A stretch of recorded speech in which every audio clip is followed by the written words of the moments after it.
Lucky Vox.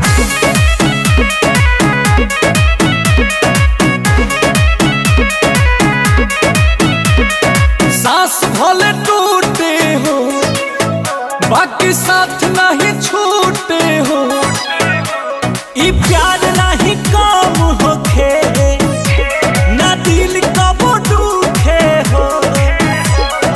धन धन भइल जिंदगी तोहके पाई के, कि हमहू जान से ज्यादा माने ले हो अपना भाई के। तो हमहू जान से ज्यादा मानी ले हो अपना भाई के।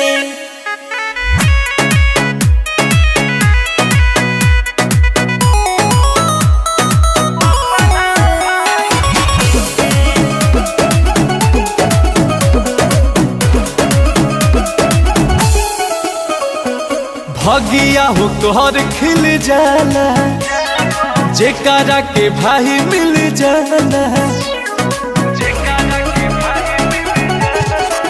तो खुश होला मन दिल जब दिल से मिले, जान देवे वाला भाई मुश्किल से मिले।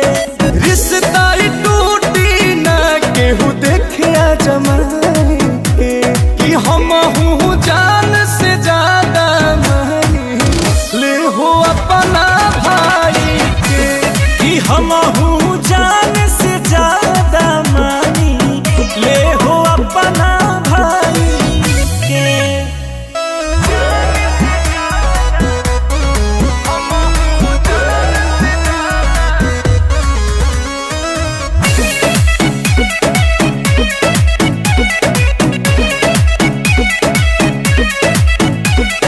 साथ बाटे जन्म जन्म के, भूली हो न कहबो तू हमके।